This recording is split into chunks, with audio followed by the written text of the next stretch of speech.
Like,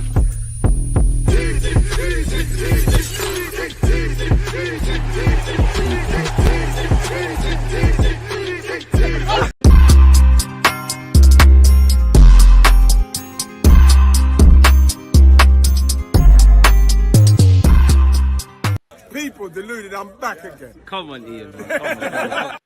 As the big man Ian Wright said there, people, deluded, I'm back again. If you're on Twitch, big up yourself. If you're on YouTube, big up yourself. Please make sure you're getting your thoughts in, you're smashing the like button. And as usual, appreciative to have you lot tuned in. If we don't buck up in the month of April, I just want to say happy new month in advance. Hope you all had a great weekend. Hope you all had a great Monday morning, a great start to the week. Let's start as we mean to go on. Now, where Arsenal's concerned, we've got Everton away. We've got Real Madrid next week. We've obviously got Fulham tomorrow. Berta's been confirmed. Gyökeres stuff is heating up, and there's a bit of other isms and schisms. The manager's spoken about Bukayo Saka, and I know Mikel Arteta plays a bit cute and clever with when players are going to be back and just overall fitness. But at the same time, there's talk of him even being able to start against Fulham. So I'd love to know you lot's point of views. POV from there. Such a dirty example. So with that being said, let's crack on, man. What's the point wasting time? Now, again, if you go through the Athletic, Bukayo Saka ready to go ahead of return from hamstring injury. Mikel Arteta says Arsenal winger Bukayo Saka is ready to go for his return from a long-term hamstring injury. The 23-year-old's last appearance was the 5-1 victory over Crystal Palace on December the 21st, where he sustained the issue with his right hamstring. It feels like such a long time ago. Saka is ready to go sounds very decisive, and that concerns me. I'm on the fence, I must admit, because at the end of the day, if he's come through the protocols, if he's, done all of that stuff and the medical men have signed him off, great. But at the end of the day, I'm no medical man and no football man. I'm just an armchair expert. But if doctors were right all of the time, where would we be? How many times, as graphic as it is, have you seen a doctor misdiagnose someone? And how many times have you seen people pass fit like Tomiyasu and then they've been ruled out again? So I don't think we can win.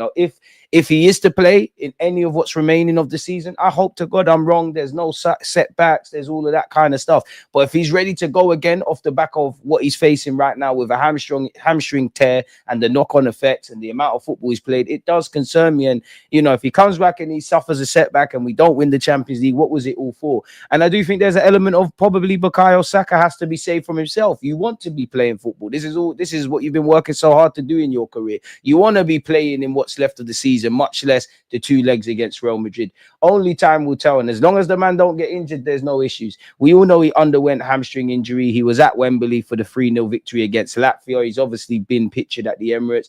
He was seen in training with the North London side last week and is available for the meeting with Fulham on Tuesday. Speaking ahead of the game, Arteta revealed Saka was once again available and could even play from the start at the Emirates. Now, he might, I reckon, you never know because Saka's an exception, but I reckon he does that thing where he'll be on the bench against Fulham. He might play, but I reckon he's just in the match day squad. Give it another days. You might get a 10, 15, 20, maybe even a start against Everton, get some minutes in the legs.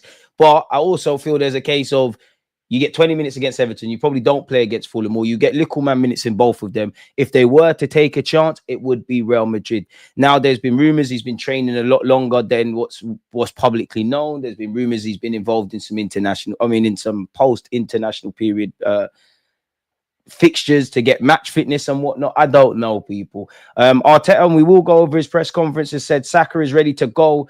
All the careful things is already being done. Now it's about putting him in the grass, the right moments, but he's pushing. When asked if he could start, he said, yeah. Now, yeah, doesn't really sound anything. I mean, if you're fit, obviously, if you're past fit and you're in the match day squad, in theory, everyone could start down to Neto, innit? So who knows, man?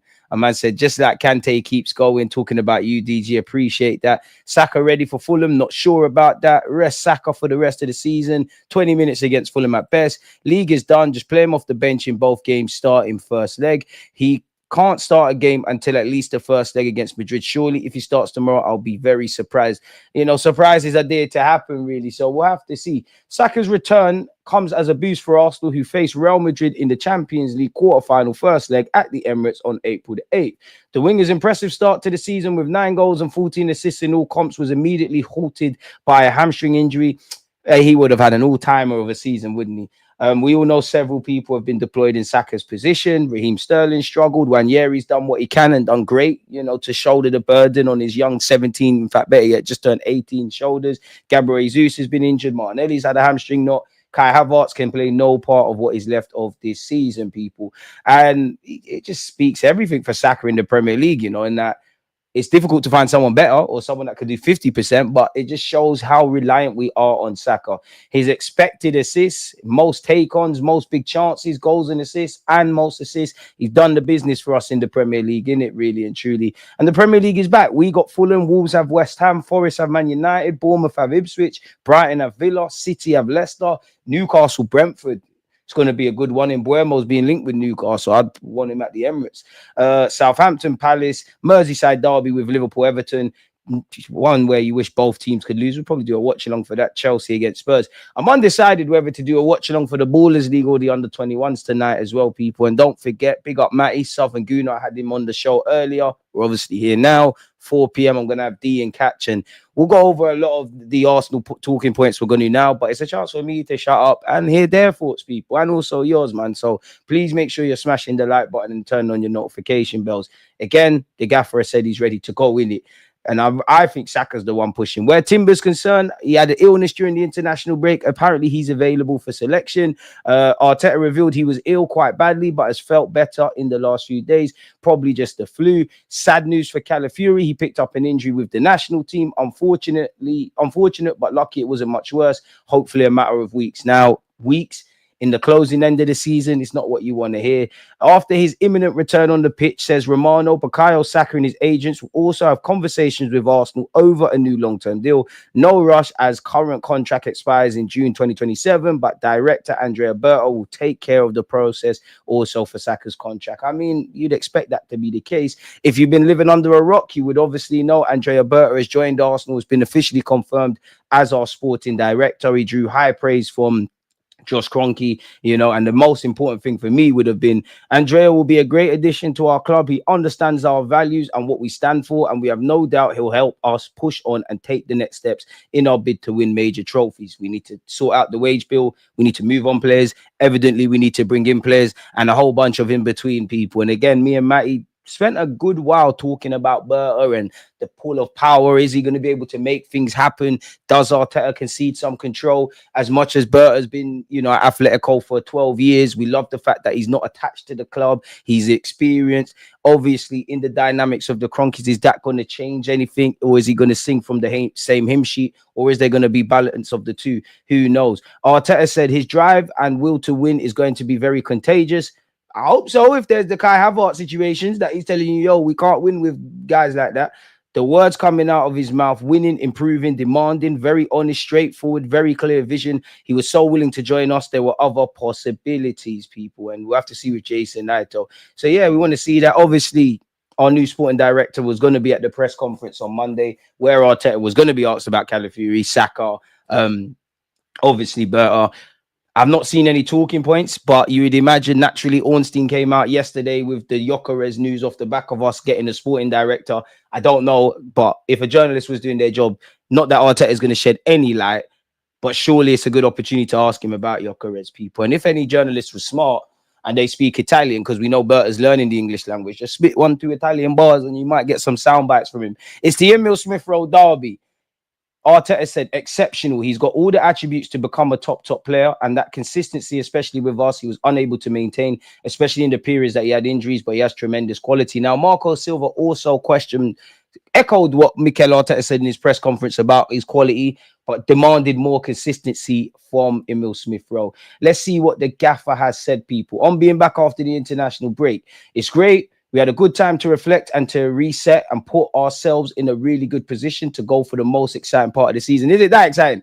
Champions League, cool, but I'm jealous of everyone still in the FA Cup, especially those that, all of them that progressed to Wembley. jealous of Newcastle, saw them doing their parade. Thought we could add that in North London. When was the last time we did that? When we won the FA Cup, it was COVID years, people. Obviously, the league this has been the worst attempt at a trophy. Like, was it really a title race? 13, 14 points off, question marks over the whole squad, dropped the ball in the summer. We're not better defensively than we was last season. We're not better in the attacking sense as we was probably last season, but I'd say more so 2022-23. It's kind of the same old in that the 1-2 good attacking players we have, they're doing their thing. It's mainly just our defenders, and it's just the usual suspects. 9 times out of 10, David Raya, Timber, Saliba, Gabriel, Rice. This season, Lewis Skelly, Wanyeri, obviously Saka when he's fit, give or take. I might have missed 1 or 2 names. Other than that, I like Trossard, I like Martinelli. Can't shoulder the burden.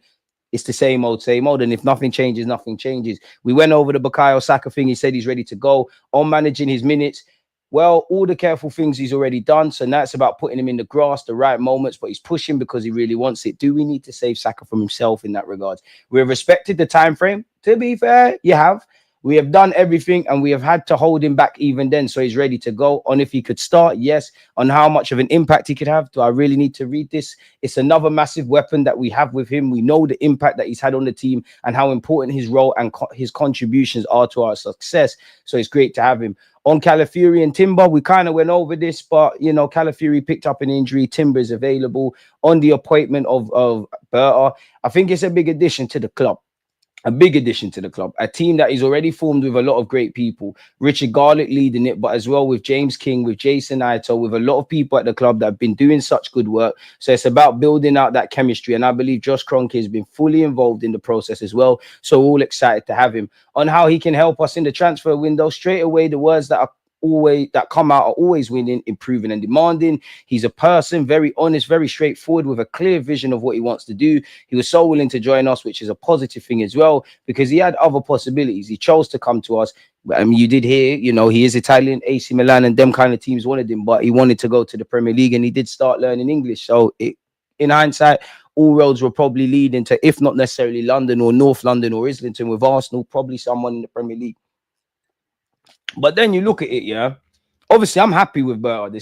Like, I wanted a Berta. Not that I was saying Berta, but, you know, we was linked with Berta. We was linked with Luis Campos. We was linked with the guy at Sociedad. I wanted an experienced man. I didn't really want the Rosicki's and all them kind of guys. But then when you deep it, you know, I reckon Arteta probably wanted Jason Ito because you can bully that Donny. And the club wanted to keep him sweet. Dan Ashworth, as we read, check out the last live stream, actually pulled out of the race from this position, people. So if he stayed in the race, him being Richard Garlick's brethren, would he have got it? Would Berto have got the role? I don't know, people, but happy we've got him. Now it's about giving him the support and understanding of the situation and context straight away. You'd imagine he's up to speed, but now he's got to be a fly on the wall, immerse himself, see how everybody works. Clearly see what's missing in the squad, see what needs to be done. I feel like we're back into similar territory personally, and that when Edu and Arteta first started, we was ripping up contracts and all of that, whatever we have to say, but it looked like we trimmed the wage bill and we've gone back to it now, you know, whether it's incompetence from Mikel Arteta signing mediocre players or suggesting mediocre players, Edu getting players on inflated fee and inflated wages. As I said, me and Matty went over it, but you signed Mikel Merino last year of his deal for over 30-odd million quid. He's on 150 grand. Zinchenko's on 150 grand. We've got a lot to do to move these people on. You know, 300 grand a week's probably going to be safe because Partey's leaving, Tierney's leaving, Jorginho's on like 110. There's a lot to do, man. There's a lot to do. And now I think it's about, we've reinvented the wheel enough. We need a striker. Are you a striker first? Yeah, you need to pull out wide, drop deep, but are you clinical? Cool. Left winger, are you going to be able to get goals? Yeah, you don't have to be the finished article, but are you an upgrade? Calm. If Rice is going to be in an 8, whether I agree with it or not, can you bring Zubimendi? And even that, there needs to probably, I would like a rejig of our general midfield options. There's a lot to do. I want another left back. Goalie needs to be sorted out. Need to probably, like last season, sing from the same hymn sheet of getting players gone. So we'll have to see, man. But yeah, man, he's got to get to work straight away. You'd imagine there's an element of us already putting plans into place in terms of signings, and Berta will have to dot I's, cross T's, deal with, you know, the Salibas, the Gabriel Magalhães and Sakas. But also, if he's able to pivot, suggest his own targets, I'm here for this, man. I'm really here for this. But we'll have to see, man. I don't want to get too excited. I know it's not the same, but We was excited about Raul Sanye. We was excited about Mislintat. I do like him through what Berta could be and all the points I said, but we need to see what he's on, really. Like, we need to see, because this summer needs to be spot on. I don't want to keep repeat. Everything I said last summer applies to this summer, and it really is last chance saloon. If that was, I personally think everything connected to the club's on borrowed time. You know, we should have won a trophy. We should have won a Premier League. We should have won a League Cup or something. For the last 3 years, these last 3 years, even this year, these are 3 of the best squad/11s we've seen at the Emirates era. Are they really not that good? Are they really better? Are they really not as good as teams that have won FA Cups and all these things here to not win a trophy? But that's neither here nor there. On what's possible for the rest of the season. It's possible to win tomorrow, smash the like button, and the preparation is to be better than Fulham and beat them tomorrow. If we do that, we're going to start to generate a good momentum. That's going to help for both competitions. I mean, that's all we can for the fans. Even if the fans are pessimistic, they're going to support the boys in what's left. It is what it is now. But rumors of Gyökeres, players returning, this can make things a bit more positive within the negative context and give you some momentum. You're going to need a lot more than that. On Calafiori's injuries, the 2 injuries that were picked up with the national team, one, it was a kick, and the other was a really bad turn twist when he slips with the service, and the other one, it was a muscle. But the main 2 injuries that he had, was very little he could do. I think there was very little he could do. So unfortunate. On if Fulham are dangerous to play after the FA Cup defeat. Hopefully they've got minutes in the legs. They are going to be difficult. We know what Fulham have done. They've been one of the better teams in the Premier League in terms of excelling expectations. Slowed down a bit, but them, Nottingham Forest, Bournemouth, they've been doing what they're doing. Unfortunately, their FA Cup run, like ours, has come to an end. Fulham, home or away in the last few seasons, has been bad news for Arsenal. Emil Smith-Rowe, could it be written in the script? He scores and does the, I don't want to celebrate thing. I don't know. I'll be at the Emirates, tomorrow, so I'm going to be watching it. So that probably means, we'll get a short, condensed reaction, but we'll probably do a late night live reaction show kind of thing. And I'm, again, where there's no watch along, where I make up for that. I think I'm trying to get some content creators. Wednesday, we go again, people. We will do a watch along over the weekend. Stay posted on Real Madrid as well, people. So yeah, on Smith Rowe, exceptional. He's got all the attributes to become a top footballer, and that consistency, especially with us, he was unable to maintain, especially in periods that he had injuries, but he has tremendous quality. On what he took from the draw in December, that we have a lot of dominance and quite a lot of chances, both in open and set pieces wise, but they were very clinical in what they do. And the first chance, especially when we were very top of the game, they managed to score the goal. Then they sit back and reduce the spaces. It's a team that is very well organized. Now, isolated from him, obviously talking about Fulham, we faced that 9 times out of 10. So again, it's one thing talking about recruitment. We need to evolve from a tactical point of view. Keep the set pieces, keep the mid and low blocks, actually keep the left and right and be impatient. But we need to add gears. When that's not working, can we pull, can we use the wide areas? Can we improve from central areas? Can we move the ball a bit quicker? I'm sorry, but I don't think we're generating enough chances. I don't think it's as easy as you get Gyökeres, Nico Williams, this one, that one, and we're just wavy, because you can't see that. There's a lot that Arteta has to do off his own back on the training front, people. Obviously, Lewis Kelly has returned as an England international now, and also a goal scorer in England international in his debut. What an 8 months it's been, Can't lie. Surely he gets PFA Young Player of the Year. Arsenal tax, attitude tax. Probably not. But yeah, a great moment. We're also happy with him. It was so unusual to see something like this on your debut, especially a fullback scoring the goal in the manner that he did for his country. So it was a very special week for him. On if Saka will start, we'll see that tomorrow. On if Berta can unlock potential for us going forward. Yeah. But he can't do it alone. No one man is going to change the trajectory of this football club. As iconic as Arsene Wenger was, David Dean was in the cut, and probably a couple of other people that we don't know about. And the same said for any team that's won something. We certainly believe that he is someone who's going to impact the club. He's got that experience. He's got this personality as well. Yeah, bro, you see him want to beat up referees and beat up the other team, and he wants to be in the change room. On everything Berta's on, away from him being competent. On this, I like this. Let's do this. That's going to be very contagious. It's very much installed in the football club, especially from the top, because this is what we want to achieve. But to have people as well with different expertise, experiences, and they've already done it, it is very, very helpful. And what I would say, I know La Liga is not the Prem, and I know Arteta's been at City and won titles and whatnot. Berta, please remind those at Arsenal Football Club, we need to get away from the fairy tale stuff or the kumbaya of trying to save damaged goods. We need to remember that He's won titles. He's he's been part of a team that's won 2 La Liga titles against Real Madrid and Barca. We're trying to fight Liverpool now, who have won 2 titles, give or take, before us. City, we need to do what we need to do. So yeah, he's already done it. Listen to someone that's already done it, innit?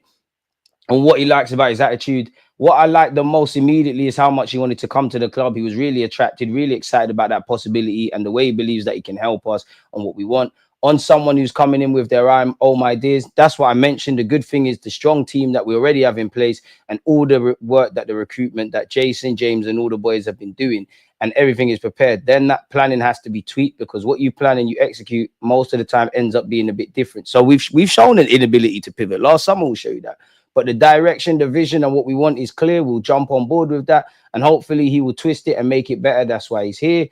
I don't really want to go over the Thomas Tuchel stuff. We know Bukayo Saka's mindset is superb. It's more the energy that he transmits, that he's missed the thing that he loves the most in his life, which is to be around the team, to play, to train, and to compete at the highest level. The fact that he's already come in the most important part of the season, obviously, is a massive boost for him and the team as well. Only if he can hit the ground running, especially to get the rustiness out your head. You haven't played for 3 months, but you've played for the last 48 months. So 3 and 48 is a very small percentage. I haven't done the housekeeping duties for the week, but I've done it for 10 years. So I know what to do. I know how to sustain it, and I'm clever enough to maintain it. The habit is certainly there, so I don't think about that. On Martin Odegaard, I need a lot of time to do that. He is great. He's the captain. He's one of the most important players. His consistency levels are incredible, and it's a player that defines our way of playing. That's how I put it. He does kind of define the way we play, but consistency levels, I think, telling a bit lies on why he's been the captain, because we believe he's the right role model for the club and for the team. On Lewis Skelly scoring for England, I hope not, because scoring a goal for the national team shouldn't change him, and it won't. He's a good lad. His spirit, his level of confidence, I think it's high. I think that's very good for a footballer. And I think he's starting to gather very beautiful experiences over a very short period of time. And I think he's assimilating it very well. It's not a change, it's an evolution. Because in the end, this is a state of mind. But then every action you do in the game, that state of mind changes. Above all, you have to know that this is part of the process. It's a path that he's starting to walk, that at the moment, everything is going very well, and that you have to do things to make it that way. I don't think anyone can disagree with what's been said there. Arsenal are to play Tottenham Hotspur in Hong Kong in July, people. Our men's first team will play our North London rivals, Tottenham Hotspur in Hong Kong, on Thursday, the 31st of July, as part of our preparations for the 2025-26 season. The match week kicks off at 7:30 p.m. local time, which is 11:30 a.m. UK time. So this was that. Big up the Americans, but the last couple of times we've gone to America on pre-season, this is why international fans, I hate when they're disrespected, and they have my respect, because I've had to wake up at stupid o'clock to watch Arsenal, and I ain't jealous of you lot.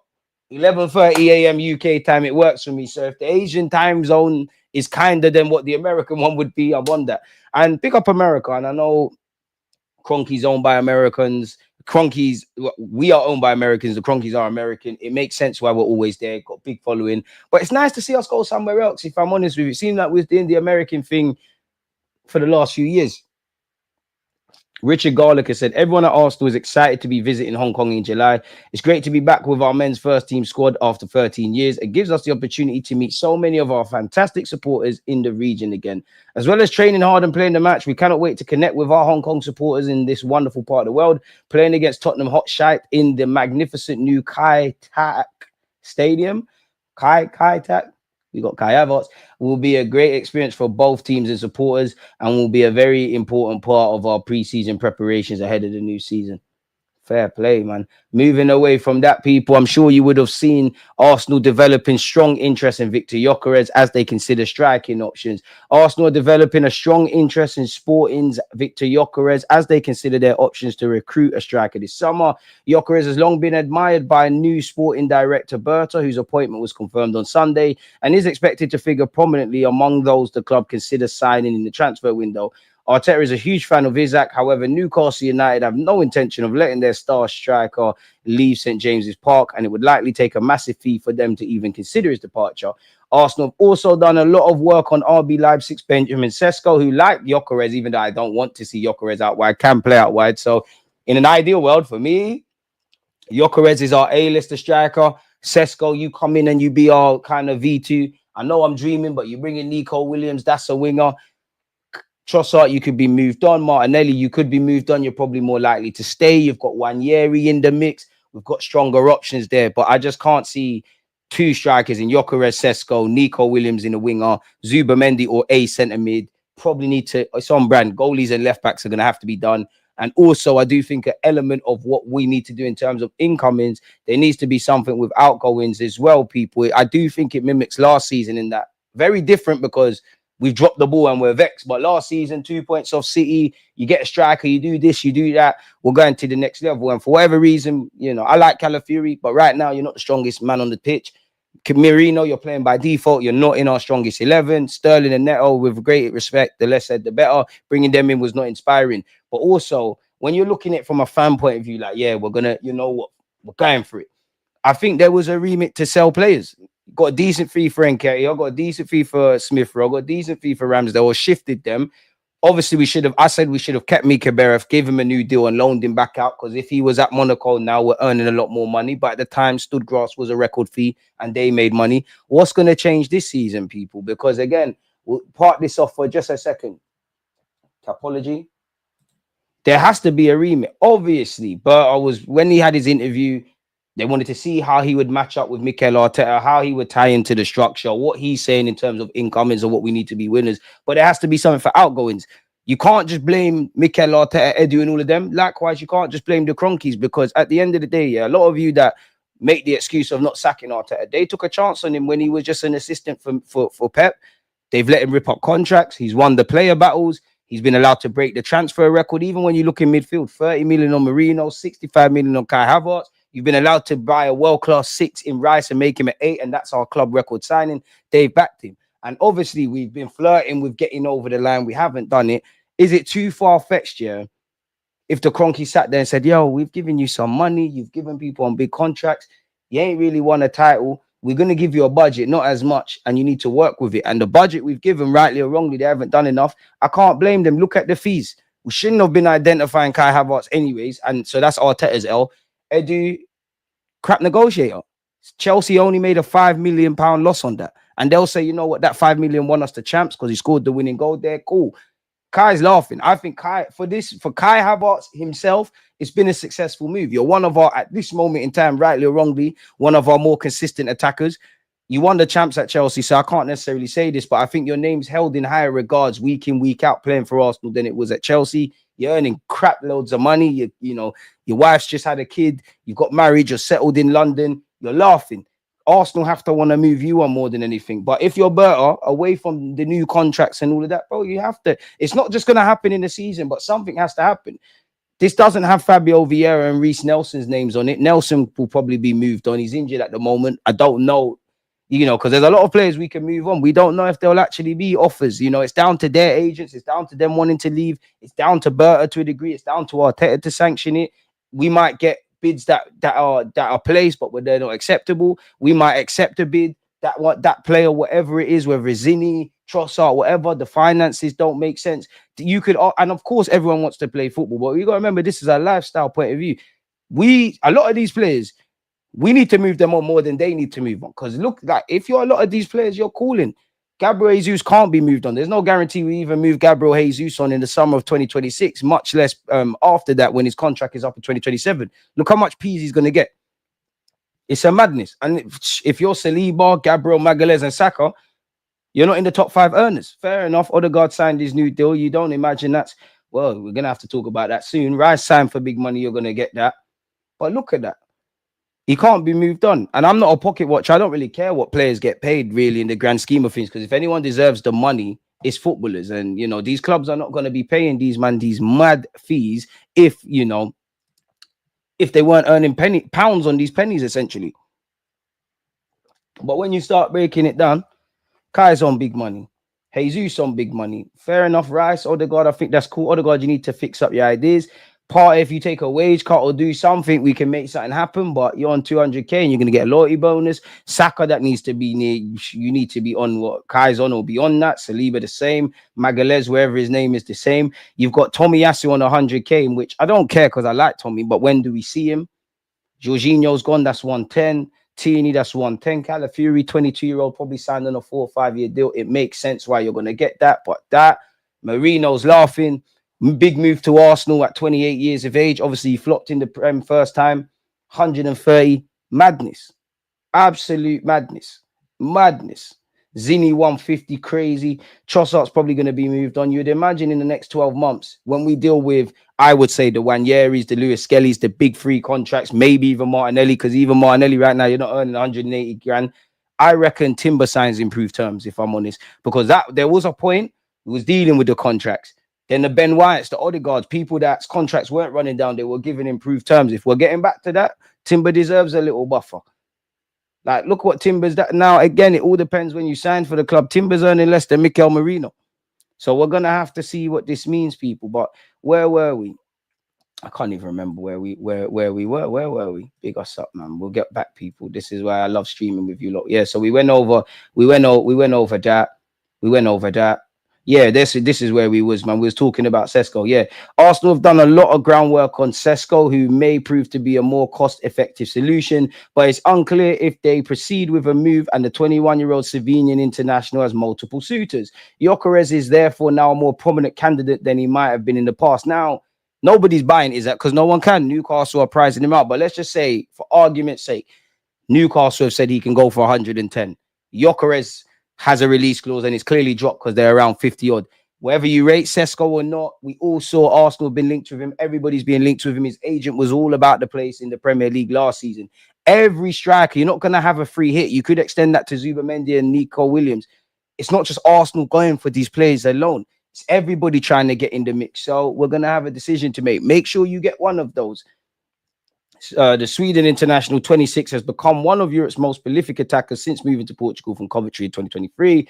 Gyokeres has recorded 85 goals and 26 assists in 92 games for Sporting, helping them lift the Primera Liga last year. In the league this season, he has scored 30 goals in 26. That would be great. Strengthening up front is a priority for Arsenal. Obviously, Kai Havertz and Gabriel Jesus have been injured. Marino's been up there.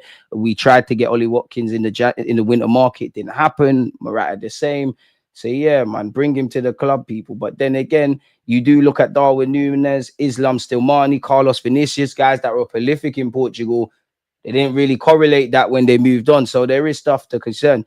Would Gyokeres be a good fit for Arsenal? There are plenty of reasons to be excited about the Swedish goal machine, Victor Gyokeres, the best striker operating outside of Europe's top 5 leagues. But who are the top 5 leagues? England, Germany, Spain, Italy, France. To be fair, Portugal got done dirty there, but I hear it. First and most obviously, there are the numbers. Stupid, laugh out loud, so unrealistic that the temptation is to think there's been some kind of accounting error, a gross clerical snuff. I don't know what this Don's talking about, but for which someone somewhere will end up getting the sack before long. What are you on about? Gyokeres has scored 85 times in 91 appearances across all comps for Sporting since joining them in the summer of 2023. That is startling enough, but there's been an acceleration. It's 42 goals in 42 matches since the start of this season, plus 12 and 12 for Sweden. For club and country, he's averaged a goal every 46 minutes in 2024-25. I do think there's an exchange rate. I don't think you're going to score this amount of goals that you're doing in Portugal in the Prem, but I do think you'll get a lot of goals. And again, there's stuff that needs to change because I don't see nothing at this moment in time that suggests you get a better striker and you get a better winger and all our problems are fixed. We need to break down low blocks. We need to move the ball a lot quicker. Arteta, for me, has to find a bit balance between making his striker a sacrificial kind of lamb, because that is a selfless act being up front for Arsenal. You have to drop deep. The wingers get spacing behind. Keep that fine balance, but get our man in goal scoring positions. I've seen it for me with him. I see enough runs off the ball. I see enough link-up play. I see enough smart little movements from wide areas. I see enough variety in how he plays and the goals he scores, whether it's free kicks, tap-ins, runs, all of that. I think it's worth the risk. And at 26 years of age, didn't really work out for you at Brighton, built a name for yourself in Coventry, stepped up, bagged a hat-trick against City, gone up the levels for Sporting. Whether your move is to Arsenal or not, that's his sense of, I'm here now. This is my chance of a lifetime. I know people can point towards more younger players, but I just think it's calm. And he's 26, to which you still got time to get your little Sesko or do what you want to do in the market. But yeah, whichever way you slice them, these are incredible, unignorable figures. Little wonder that his campaign has been soundtracked by a constant hum of praise in Portugal. A phenomenon. Sporting coach Rui Borges called him after his brace against Sasapia earlier this month. He's got it all: technical quality, strength, lunacy. It's impressive. Honestly, he's one of the best strikers ever to play in our league. Apparently, before facing him on Saturday, a defender suggested the only way to stop the forward it was by using a magic potion. He was clearly unable to source any. Gyökeres scored twice from the penalty spot and set up another goal in a 3-0 victory. Even he has scored an abnormal amount of penalties, which needs to be discounted. And because you're not going to get them penalties at Arsenal, but what do you want a man to do? Not score the penalties? The goal's a goal, really. When you break it down, whether it's a penalty, a header, a tap-in, 30 yards, a goal's a goal. And again, I see enough variety. And to be fair with you, if we had someone that was decent at penalties, maybe we score in normal time against Man United. Maybe we maybe we win the shootout. I don't know, people. And even in the Champions League, when Trossard missed, I mean, you and Saka would be our penalty takers, isn't it? He's extraordinary, a pleasure to watch, said after the game. The broad strokes could barely be more positive, yet for Arsenal fans, buoyed by the news that the club are developing a strong interest in Gyökeres ahead of summer transfer window, there's even more encouragement to be gleaned from the details.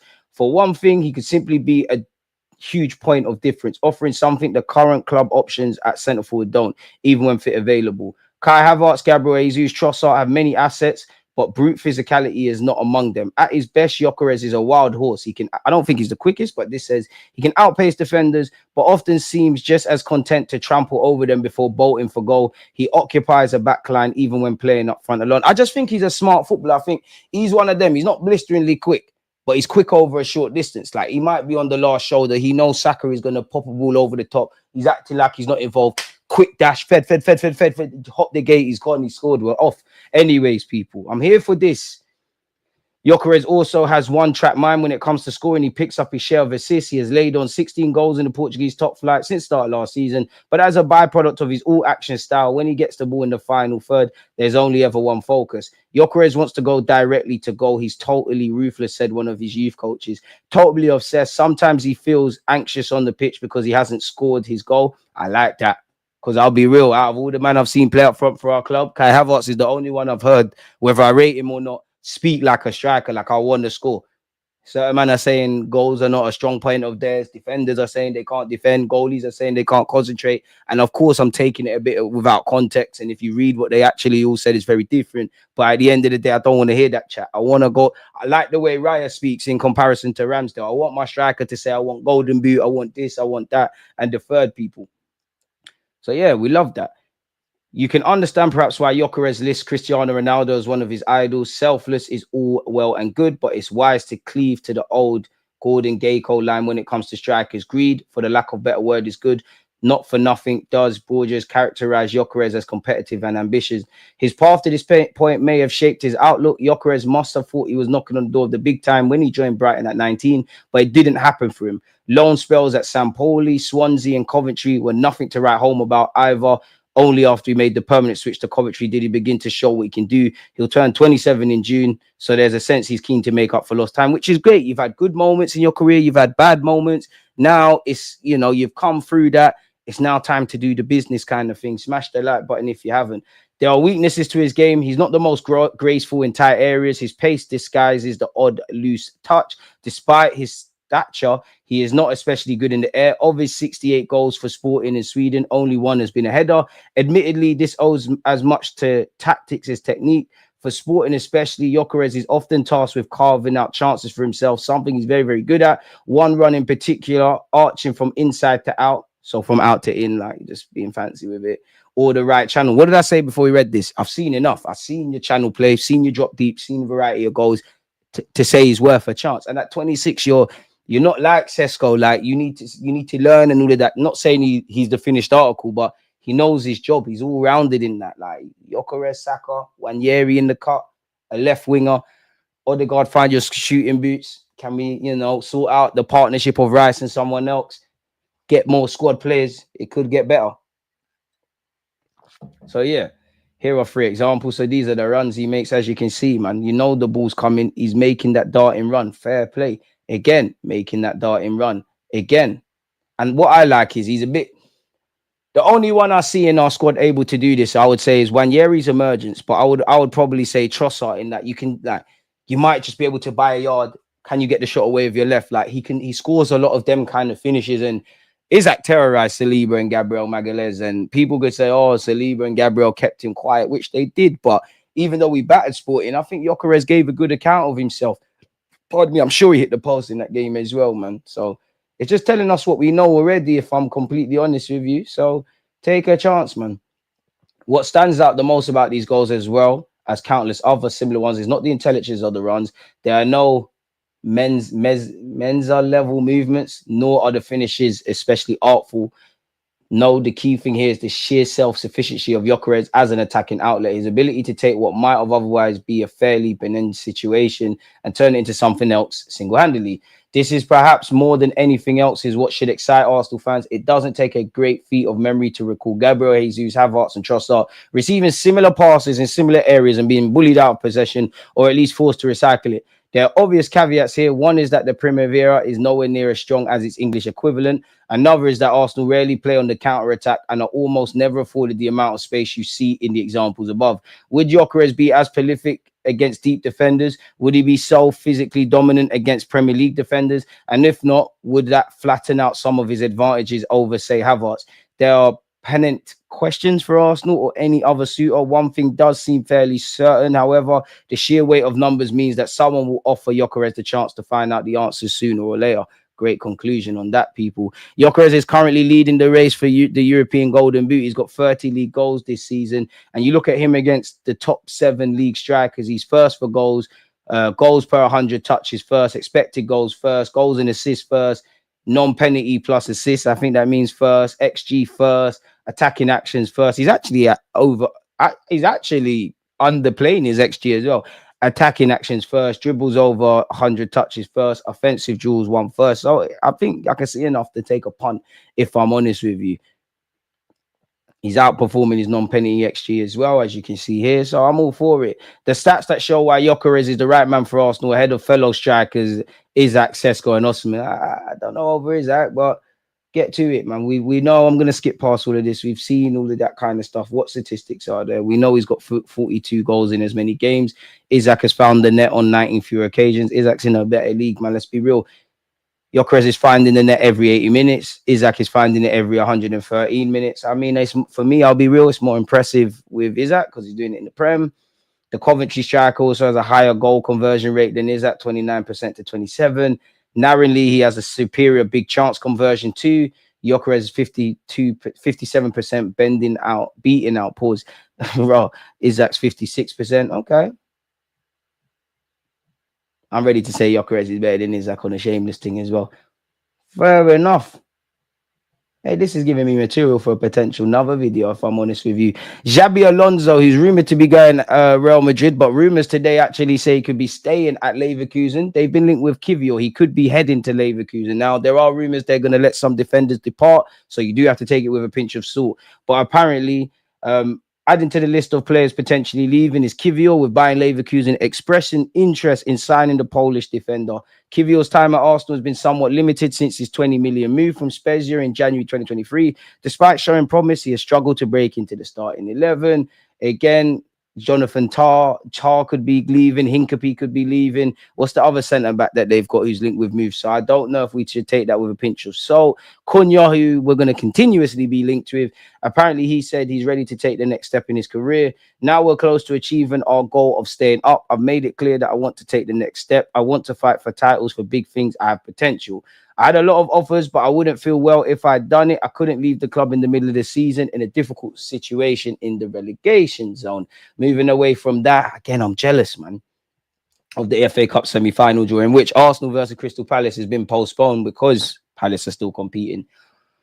Boy, if Emery wins the FA Cup, it's agendas. But I'm jealous of Nottingham Forest, City, Crystal Palace, Villa. Like Forest, if they win the trophy and get top 4, they've overachieved. City in their worst season getting silverware. What does that mean? We all know what's going to be said with Aston Villa and Emery winning a title, just like with Eddie Howe. So we'll have to see, man.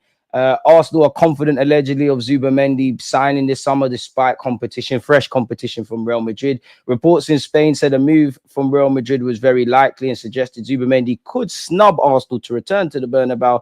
But it's been widely reported that Arsenal remain confident of signing Zubimendi and expect the Spaniard to arrive through the doors at the Emirates Stadium. So get it signed off where Gyökeres and Zubimendi are concerned.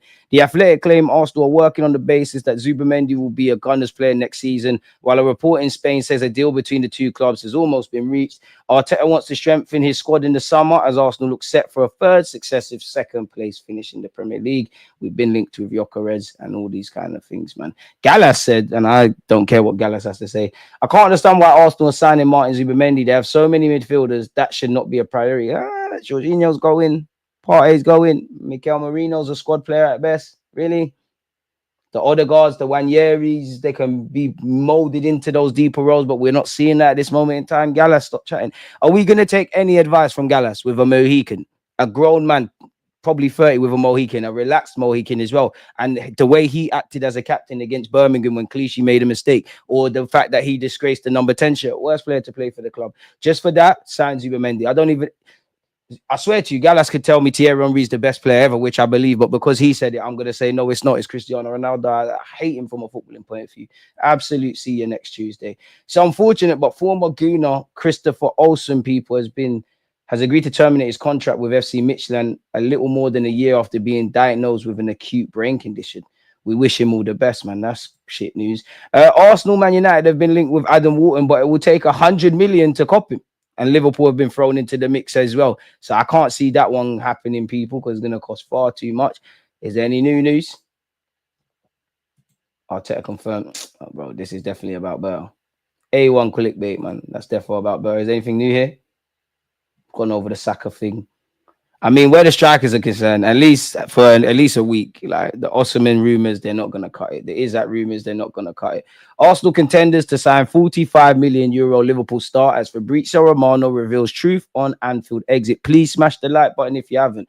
Liverpool are strongly considering a radical shake-up of their forward line. We all know Trent could leave, Van Dijk could leave, Salah could leave. Alisson's being linked with a move away, probably leaves next summer. I don't think Arnslot fucks with Darwin Núñez. Jota and Diaz are also linked with moves away. The Kwanzas, the Harvey Elliots are also linked with moves away. And that's before you get into incomings, people. I don't buy the Luis Diaz to Arsenal thing in it, but he's still being linked. He's still being linked with Arsenal as well as Barcelona. Even though there's rumors Hansi Flick has told the Barcelona board, I'm not on signing you people. Let's see. My information at the moment is that there's nothing advanced or concrete in terms of new contracts talks at Liverpool. My information is that already in January there was some interest from the Saudi Pro League. He wanted to stay at the club, and Liverpool didn't want to change the squad at that moment. Fair play. Fair play. And they're still being linked with Nico Williams. Interesting. We've gone over the Bukayo Saka thing. I'm excited. Manchester City allegedly are trying to hijack Real Madrid's bid to sign William Saliba from Arsenal this summer. I mean, everybody's going to be interested if Saliba became available. But really, we need to be involved in the Rangers chat. Apparently, he's a target for Man City, although he signed a new contract at AC Milan and it doesn't include a release clause. If not necessarily him, you see the skill set of how he plays in midfield. I'd love to see Declan Rice go back in the six and you sign someone like this to go with Gyökeres, a left winger, the Wanyeris, the Sakas, and the quality players we already have, people. But I'm just an armchair expert. Anyone having any of the City scrap players? Kevin De Bruyne, Jack Grealish, and Gundogan could all potentially leave. Grealish, anyone? I know, people, I know. According to a claim in Turkish media, Galatasaray are showing interest in Raheem Sterling, who's obviously unhappy at Arsenal, allegedly due to lack of game time, and his future at Chelsea is far from decided. Obviously, Marco Silva said we're a top side. He's probably said everything, and he's spoken about Smith Rowe. Don't worry, Fulham, whereas equally as shook at you. Jonathan David, not that anyone cares, a free transfer that is not really free at all. Jonathan David's significant financial demands have been revealed in a report by Sasha Trevelelli. David is expected to leave Lille this summer. The Canadian's contract expires at the end of the season, and there are no hints of a renewal. He therefore represents a significant opportunity on the market, especially given the scarcity of affordable centre-forward options on the market. However, despite the free tag David will not come cheap. The Canada internationals demanding a gross salary of 9 million per year, as well as a signing on fee of 15 million. Commission fees would then total around 10 million, meaning that the free transfer would in fact cost around 34 million. Premier League sides have been put off by the demands. Man United, Chelsea, Liverpool, Spurs, Newcastle, and West Ham United are all interested in bringing David this summer. While Premier League regulations surrounding the structure of a free transfer are putting off England's elite, Italian clubs remain interested in the deal. Juventus have already began talks with the player's entourage, while Inter Milan have a strong interest in bringing him to the San Siro. What else have we got here? Douglas Luiz is being linked with Nottingham Forest, where our boy Edu is there, people, and we did try to sign him. New Nottingham Forest pressure for Douglas Luiz is continuing. In January, Juventus wanted 45 to 50 million for him, but that price tag could be reduced. Not really worked out for him. Do you remember last year I did a video on Gyökeres, people? I might just for banter do an updated one, as we try different bits and pieces of content. So yeah, make sure you take that out. You take that in. So yeah, man, we've got through that. What are you lot saying in the comments? Sorry, folks. I just wanted to get through that part, man. Let me scroll the way up. A relaxed mohawk, bro. Come on. Gallas, 30 mil for Kivio is even light money. Someone will pay it. Bring Saka off the bench versus Fulham, ease him in. It's like you say, DJ, know what the others are doing and focus on what we need to do. Pray for Madrid. But we went for Kivio. Bournemouth got Hoinson. It's crazy, isn't it? Crazy. Sweden really have 2 of the top 10 strikers in world football. If we can grab one, we're up immediately. Kivio plus 80 million for Verts. Make it happen. Sell, sell, sell. Saka, Gyökeres, and William front line will give any backline problems. Gyokeres is scoring braces every game. Big up yourself, Aaron, my guy, man. Wednesday we go again. Ikitike on the left, Gyokeres in the middle. I can't lie, we need a striker. They're telling me we're interested in Gyokeres, and some fans are turning up their nose at such striker. Some of our fan base are hilariously arrogant. We need a different profile striker. Havertz the false 9, Gyokeres the powerhouse, all action 9. If we get Gyokeres, should Arteta adjust his tactics and style of play to suit him? Naturally, to a degree. If we get a nasty, strong, ruthless goal scorer, Arsenal fans, no, we don't need him. Brother, who's playing up front? You defo need him. You defo need him. Arsenal fans are doing this thing. Gyokeres injury, you know what, for their culture. I don't think anybody has said there's been injury concerns, but let's go and see. There has to be an element of Arsenal tax in that regards. But you know what, to humour you lot, let's see what's going on there. Near enough faultless, really. He's had 5 problems where he missed 2 games or 10 days. Had knee problems in 2024-25. Missed 2 games for his country. Injuries aren't really a thing with him. Gyokeres gives me Lacazette vibes. Boy, big up yourself, Riley. How many players are we going to have above 200k? Saka, Saliba, Gabriel when they re-sign. And we think as fans, the club are going all out this summer and get the big players that demand wages. Raya, Gabriel, Saka, and Saliba definitely need their wages up. Raya's cool on 100 bags, man. Let's deal with the bigger priorities. No disrespect to Raya. Move Kai to another club that's willing to pay him 140 grand. Pay him the remaining 140k till his contract would have expired. He loses no money. Realistically, we all know we're not shifting Kai off. Kai has contributed to the club. However, his performance levels do not equate with his wages. Chelsea got the better end of the deal. Chelsea won, Kai won. We didn't. Saka and Saliba won't be on Kai Havertz's money next contract. I said this season would be the season I personally make my own thoughts on whether we should keep Arteta. 2025-26, I have the feeling will be the window the Cronkies test him and make their decision. Havertz not getting the same money elsewhere. Exactly. Why would you move? You're for Kai, whatever you say about him, the manager fucks with you. You're one of the more regular and reliable players. Your family's comfortable in London. You're comfortable in London, earning big money, got stability at a good age. You're not going nowhere. Get me Verts. Need some creativity in the middle. Can also play left wing. Forget the Verts thing, man. Forget the Verts thing. Forget the Verts thing. Forget the Verts. Have to do the Torres thing with Jesus. Sell him to someone before they see him play again. I wonder how bad the other contracts we gave out in our bad times for Arteta to leave Tierney on the back burner and for all those years still not. Gabby's on 100 grand a week. He'll easily get double. Bro, he needs to be pushing.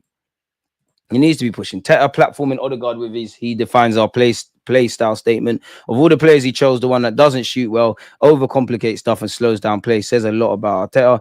I just want more competence from Berta. Edu was very incompetent at some key moments and the barbecue memes weren't helping. But I just want people to do their job, man. All right, big up my guy Nick, man. Make sure you're following his platform. Why is Arteta highlighting Smith Rowe's injuries as a struggle, but still persists with Jesus?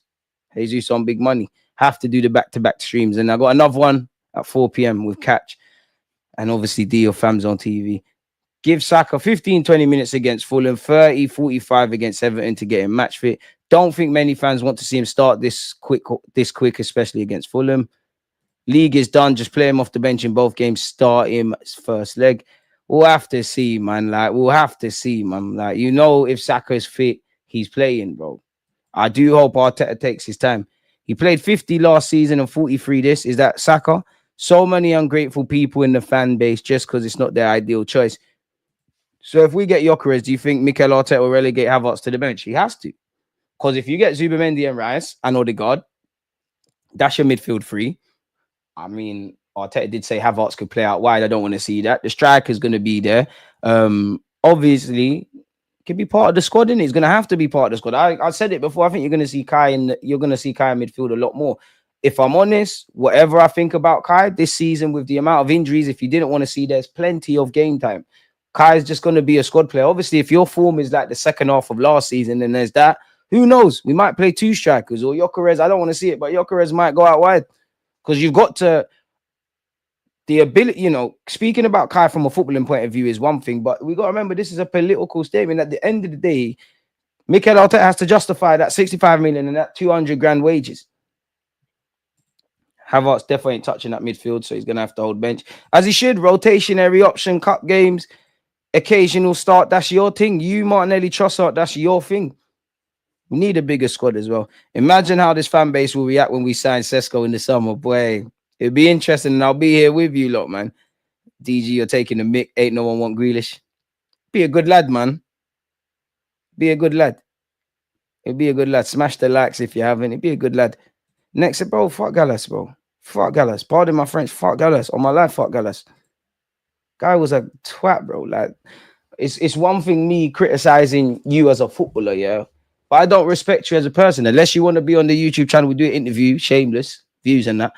I don't respect you as a person. I don't respect how you conducted yourself at a time when you was probably one of the only senior players and you had the Chelsea, whatever. I don't respect you. You was a mercenary. You even did it for your country. Like, Gallas, you was a great player for Chelsea. For us, piece of crap. But I do, ironically, on the topic of Chelsea, you did score, I can't remember the year, but I went to the Emirates and I'm sure we won 1-0 or something. You scored a header. So big you up for that. Pussy, old man. There's better captains better than him. I can't lie to you. I can't lie to you. Odegaard's a better captain than him. No matter what you say, I've never seen them on, oh, I'm feeling sorry for myself. I'm going to sit on the grass like a little pussycat. Fuck Gallas, bro. Shameless, spineless twat, bro. Whether one thing that annoys me is seeing like get onto players if they make mistakes, but don't you dare hang them out to dry. Especially Clichy was a young Clichy. That penalty was scandalous, isn't it? But he's a young player. I don't rate anything Gallas stands for. I don't understand, bro. You should be doing the Chelsea punditry thing. I don't know why he's always wheeled out to speak for Arsenal. You lot know I love Arsene Wenger, but Arsene Wenger, when it can't have been weed, it had to have been Spice to give him the number 10 and allow that foolishness. Wenger did some mad stuff. Was 1-1 DG from what I can remember. Wherever it was, I just remember him bagging. I don't know. I think we won, you know. I actually think we won. It's so many years ago. I think we won. I don't know, though, man. What happened? These lot got me started on Gallas. I don't know how we got there. I really don't know how we got there, man. You know, I might have to start banning the word Gallas, man. I just don't like you, bro. Like, I don't like you. It's so bad, man. But the way Lewis Skelly is spoken about, bro, dash it. I wish it was Gallas. Dash that one to the wins, bro. Your one, I'm not going to back. Nah, Will, I'm not that shameless. Large up yourself, Said's football corner, man, my guy. So, yeah, man, fuck Gallas.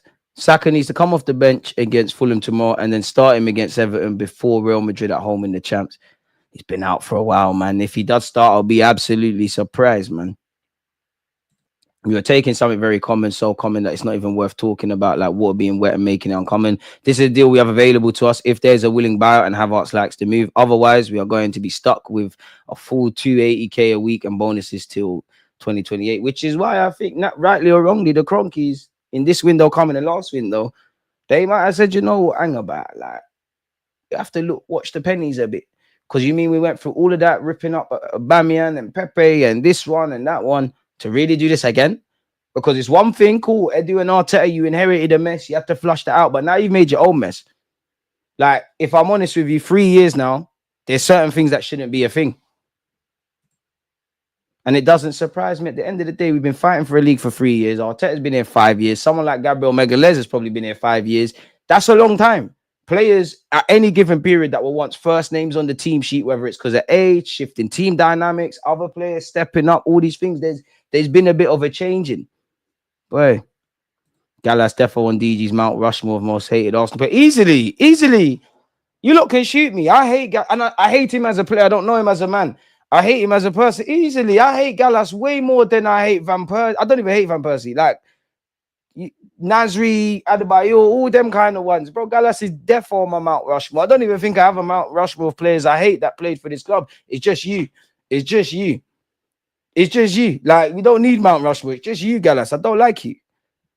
Because I don't have to believe in a player's football ability or criticize them and that, but I don't like everything you stood for. Pablo Marie's better than you. Rob Holding's better than you. Do I mean any of this? Probably not, but agendas have to agenda. I'll never praise that, man. Trophies will solve anything. Kai could sit on the bench for 400 grand if he wants, as long as we start winning. Oh, I hear you, but it's not as simple as that. We didn't win. It was 2-2. Fair enough. It was a long time ago. I just remember his head, though. So I'll give Gallas his things for that. I don't hate Van Persie. I'm a fan of football first, my club second. I know football gets tribal. I'm never going to be one of them. Oh my God, Van Persie went to United. Or if I was a Liverpool fan, oh my God, Trent, he just wants to be David Beckham. You know, they say, for example, with Trent, you know, your life starts outside your comfort zone. Liverpool's all he's known. And he's done everything there. Madrid is a chance to see what you're like, new league, new experience. I can't hate Van Persie. Van Persie, he went to United. He said there was offers abroad. We did not sell him abroad. He said, I want to stay. I want to win stuff. The club was moving iffy. Ferguson is saying he's on this winning thing. I'm at the stage where I'm on this winning thing. Safe. I'm gone. At the end of the day, Van Persie could have stayed, never been a Premier League winner, and just got a fucking testimonial. Whether you like it or not, he went Man United. He won the Prem. You want to win stuff if you have the opportunity. He learned from Arsene Wenger as well as Sir Alex Ferguson. Who cares? He's accomplished history. I can't hate him. There's very few players I hate. You need to remove your own little bias and your own bubble and glasses of Arsenal. Remember, football's a job, bro. It's a job at the end of the day. And that was by then, bro. I've seen Thierry Henry leave. By then, like, nothing can hurt me again. Like, I've seen Henry leave. Immediate rival could have gone abroad. Didn't accept the bids from abroad. What do you want a man to do? Like, you can't go to Man United unless we sell to them. And let's be honest, we did not care who was. We would sell to whoever was making sense. We'd sell to Chelsea, sell to United. We built City way before they were doing this Barcelona B thing. Their foundations was built off our best players. The list goes on. Ashley Cole, it hurt to see him go Chelsea, but again, underpaid the guy. Ended up winning Champions League. I can't even hate Cesc. I hate the whole Barca shirt was thrown on you when you won, but we knew what time it was. This club won't be willing to just take the L. He cursed the number 10. Gallas was trash for Arsenal. He played nonsense for Arsenal. Gallas should stop talking about Arsenal. He's a Chelsea man. Ashley Cole and Adebayo are the only ones I hold a proper disliking to. To be fair, Adebayo wanted to stay. It's the maddest thing. Van Persie, Alexis, Nasri, even Fabregas hated so forth. I mean, football, man. Very few things in life are going to inspire your emotions. Like, if I was Van Persie within those same contexts, I'm going United. If I'm Ashley Cole, I am going Chelsea. Like, I'm doing these things. If I was Sol Campbell at Spurs, I am going to Arsenal. If I'm Cesc, I want to go to Barcelona. It's a job. And like, if I'm Thierry Henry, I badly want to stay at Arsenal. Remember, he was the last one to leave the dance, you know, when the lights are on. And it's just the ugly things about. He looked around. These men are doing the young player thing. I got a chance to go Barca. Safe. It is what it is. And if we get to that scenario again, I can't begrudge if the time comes. Even if we win stuff, Saka, Saliba, Gabriel, Magalhaes, Timber, etc. If they say, you know what, I want to try something else, let's just make sure we make some history with these players. Whoever wants to stay, stay. If you want to cut. Havertz as a left wing, inverting as a cam. I hear it a little. The maddest thing is I can see Kai getting game time as an 8. I can see him deputizing for Odegaard, maybe not on the ball quality, but in terms of what Arteta demands off the ball in that Odegaard role, Kai can do all of that. I'm not saying I want to see it, but it's like a German Swiss Army knife of sorts, if I'm completely honest with you. So it's a bit techie in that regards, man. But We got a lot to do, man. I'm excited about Berta as I can be. And what I mean by excited is I like your CV. I like the fact that you're not emotionally attached to this football club. Let's see what you can do now. I have no doubt that right now you need to be a fly on the wall, see how we work, obviously deal with the incomings, the outgoings, see, you'd imagine like every club, the business has already started for a lot of clubs in relation to what they're doing, dot I's and cross T's. But I'll really wait a year to see what he's really on, man. And I want to see if he's being given an equal footing with Arteta. Because you look at David Raya, Merino, Calafiori, Kai Havertz. Did I say Raya? I'm not sure if I said Raya, but the Athletic said these are the mouthpieces. Not everybody at the club agreed. Arteta pushed for it. Arteta got it. Now, Raya worked. Cool. Big up the gaffer. You have to find improvements where it doesn't look like one. Yes, Ramsdale wasn't perfect, but it seemed like at the time Raya came in, which we was linked with Raya before Ramsdale. Cool, upgrade on that. But every time it feels like he's getting his way. Can there be a pushback from Berta? I want to see an ability to sell. I want to see ability to pivot. For whatever reason, if Gyökeres goes left, this one goes left, that one goes left. All right, cool. You can't get them all.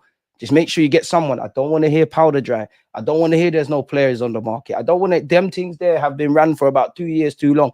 And it's probably a lot longer. I'm being quite nice. I need to see us go into next season with a striker, with a left winger, with a central midfielder at a minimum. Then asterisk, I need a left. I want a left back better. Yeah, I think we need a centre mid, a left wing, and a striker. I want a left back.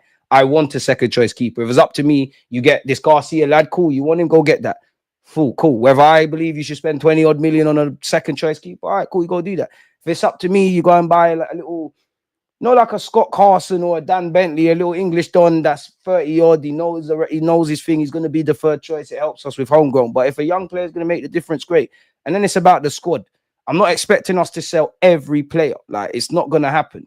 But can we get some significant ones off the wage bill? Now, it'd be interesting, man, because that wage bill, boy, you're paying what?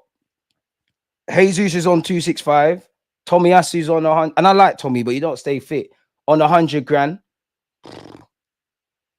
What's going on? Zini's on 150. Marino's on 130. Marino's not going anywhere, but we need to get a hold on that because it feels like we ripped the wrongs of the previous regime and then like we've just done the same thing again. Now I know at the time of signing play, we all know how transfers go. If these guys were doing the job, it is what it is. But there is a conversation of when you put certain players on big wages, you make it difficult to sell. And we don't have the best reputation, definitely in this period of our life at Arsenal, as being good sellers. We're not. Last summer was probably one of the best sellers. Like how many? One hand's an exaggeration, but how many good deals have we done? All right, you got a decent fee for Balogun. You made a profit on Mikel Merino. You did all right for Oxlade-Chamberlain. You did okay for Iwobi. What else is there? You got a very good fee for Eddie Nketiah. I don't know if you would say it's a good fee or not a good fee, but I thought Ramsdale would go on loan. You got him off the wage bill permanently. Smith Rowe, I didn't want him to leave. And, you could argue when he first came on the scene, Aston Villa wanted him. Hindsight's a wonderful thing, but we probably could have moved him on then. I always think about the Ainsley Maitland-Niles one as well, in that, whether we wanted him to go or not. Remember when he was doing his thing at left back, Everton and Wolves were placing 20, 30 million pound bids. I do think sometimes we need to just take, when a player is a bit flavor of the month kind of thing, take the jump, take the player and keep it moving. We didn't really do that. So it is what it is in that regards, man. All right, big up Never a Foul. Make sure you're subscribing. One love for the raid, man. Big up Kaz and Daps, man. Appreciate that. Appreciate that. Referee, have a word. Mods, man. What? Smash the likes if you haven't. Big up Kaz for that one. Good afternoon, Deluded, Gooner, all the people in the chat. Appreciate you and you lot coming over from NAF. I don't know why I feel it weird calling it NAF. I find it easy to say Never a Foul. It feels like I'm saying something else. Yeah, I don't hate Van Persie, bro. Like, because if I was a footballer, bro, I'd do this. Like, I know myself. Ideally for me, I'd love to do the Trent Alexander thing as an aspiring footballer. I'd love to come through my boyhood club, win everything, play everywhere, all of these things. But at some point, I am going to think, I want to try something else because just me as a person, I know they're going to love me today, hate me tomorrow. And I know this is a relationship of convenience. Yeah, it's romantic in that. But you don't love me. You love the fact that I'm Trent Alexander-Arnold. I'm a very good footballer. Like, if I was shit at football, I wouldn't be here, innit? And that's where it comes from. And I know at some point, I'm going to be in my 30s. I might want a 2-3 year deal. You might only want to give me a year. I might not want to take a wage cut. You might want me to take one. I'm going to get a testimonial and that's it. And I'm going to have to sit there with what if. I don't want, you don't know I love Wenger, but I don't want to be like Arsene Wenger saying, oh, I could have went Madrid, I could have done this, I could have done that. I'd rather attempt to do it. At least if it works, great. If it don't work out, you know you went and done it, innit? So I understand it, man. Do we need an upgrade on Martinelli? Yeah. DJ, you going on the Arsenal love show? Don't lie to us. If the Brownings are there, why not, man? Why not, man? We all deserve love, no? Let me go cut my hair. You get me? I'm saying it now. I do think Arsenal have the most attractive. Well, speaking for myself, so by default, we definitely got the most attractive men. Speaking for myself, and we definitely Arsenal got some nice women followers, you know. So let's do this. Yeah, it is another stream, man. I'm back at 4 p.m. as well. Trent could go to Madrid for 2-3 years and go back to Liverpool. They'll take him back. I wish I could go. I get no girl. Damn. Sound like a you problem, dog. Shit. Setford is supposed to be good, or is he just hyped up? But again, for me, I understand it. If you're gonna be like, if you're one of them young players, gonna be third choice because you're working in training. Arteta and them man are gonna see you. But if you're Tommy Setford and half these players, bro, you need to go and play football, bro. Like you need to go and play football. You're not gonna get that. You might get an occasional cup game, but you're gonna. Let's assume that Garcia guy comes in, who's a first choice starter in Espanyol. You've got Raya. You're not getting games. There's only so much training you can do. You need to go and play games. Because it's very unlikely unless a madness happens. And bearing in mind, they're young players anyways and young keepers. And yeah, Raya's 30, but he's a goalie. Are you ever going to be first choice? Are you ever going to... You never know in this life, but are you ever going to be first choice? How about Cam? I wouldn't mind, man. I think with, obviously, Ranieri still learning and Odegaard's form and absence, we could do with that. Havertz can be the new Trossard utility player. It's going to have to be, bro. We ain't got peace. It's gonna have to be, bro. It's ultimately gonna have to be, bro. But no choice. So there's a lot of moving parts. But as I said, we need to be able to pivot because, to be fair, how far does that Athletic article go? Because it just said we're developing strong interest, but we're not like everybody seems to be interested to various degrees in Sesko and Gyokeres and Nico Williams and Zubamendi and Audi and Isaac and this one and that one. If they're all available, only one team can get them all, you know, or like they're not all gonna you can't win all of them. So if worse comes to worse, Gyokeres decides elsewhere.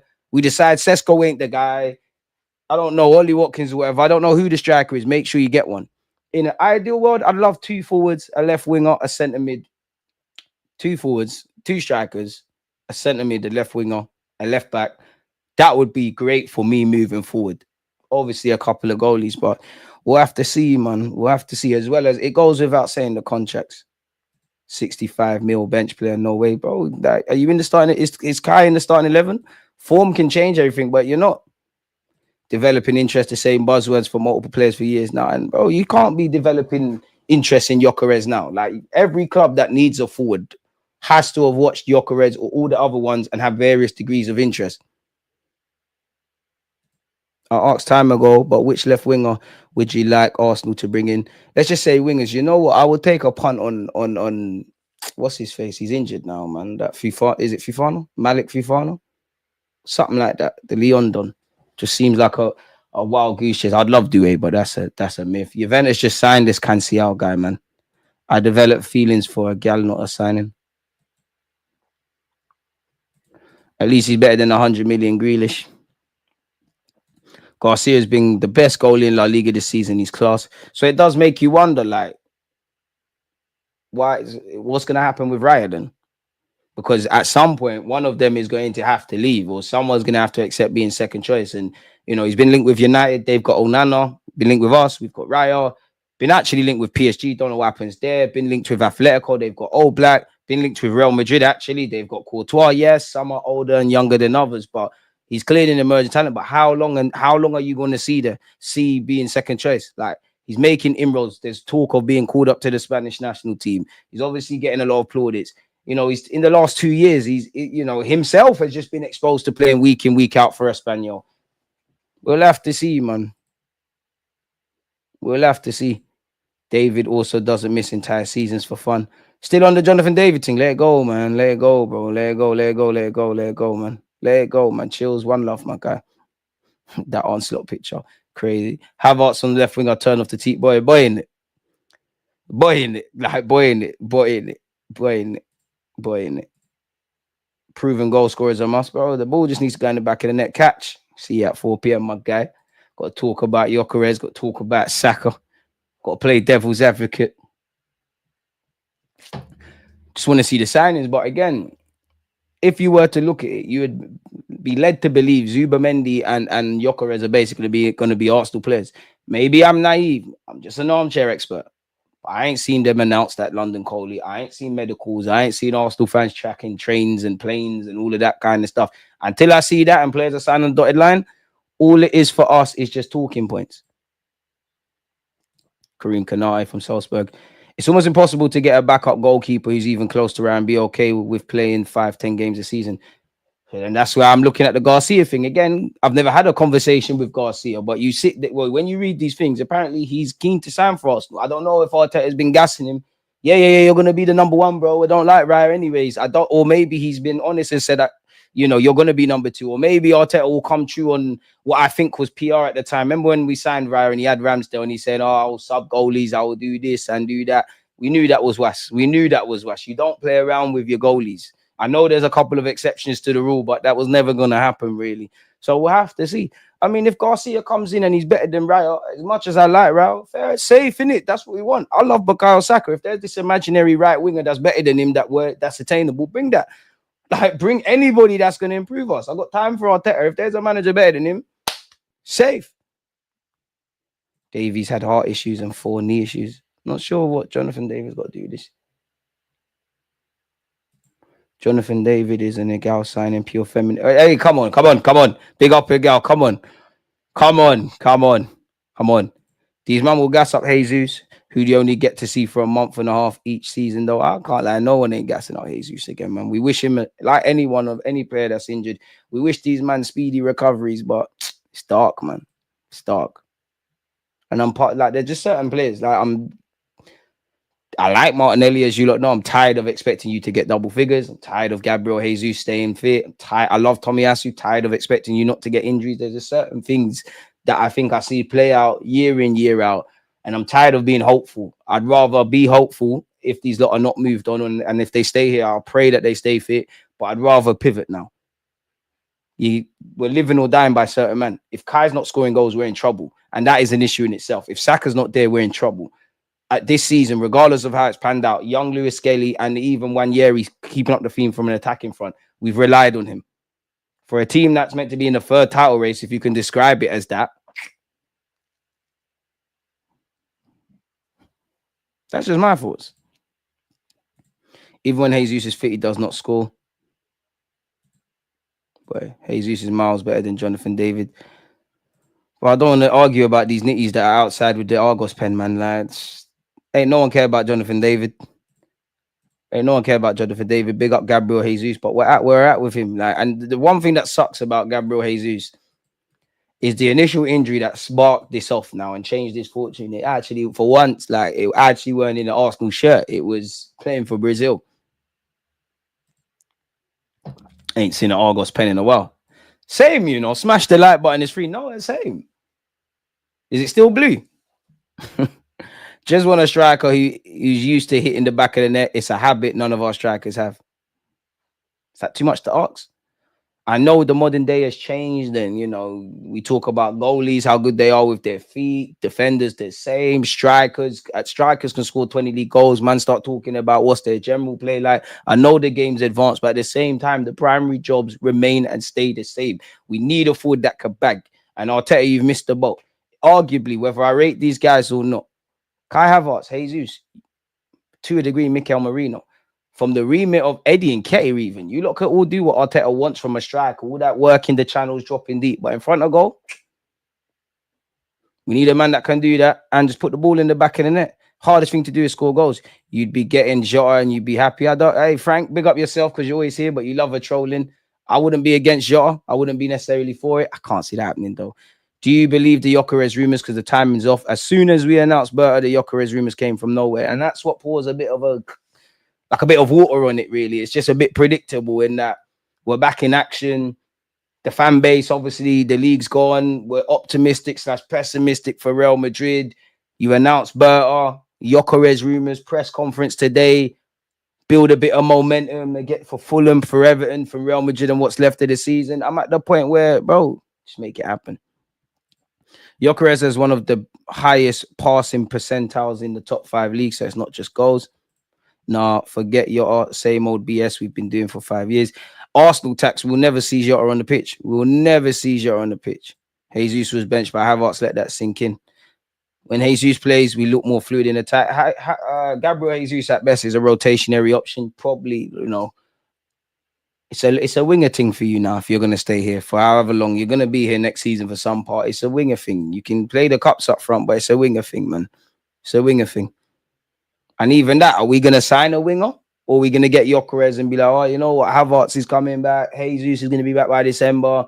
Wanjeri's coming through, could do a job on the left. Trossard, Martinelli, depending on what happens there. I don't know, man. There's a lot of moving parts. We really and truly are gonna have to see. I want us to move like City and Liverpool because they make signings unannounced, like City did with Marmoush and Liverpool did with Fabinho. We technically did that with Fabio Vieira, but I know you lot don't want to hear that, man. But with that being said, I'm just conscious for time, people. In just over half an hour, I'm going to be live again. I'm going to have, make sure you subscribe to FamZone TV, man. I'm going to have D here and I'm going to have Catch here. It'd be nice to just shut up and let me know their thoughts, people. So yeah, you lot, make sure you're here, subscribe and that. Big up. Let me get in the habit of saying Naf. Big up, Naf. Never a foul. One love for the raid. I can't imagine you're not subscribed. But if you didn't come from that raid, go and do that up. And yeah, man, I'll see you lot in a bit, people. Literally, man. The grind continues. Safe.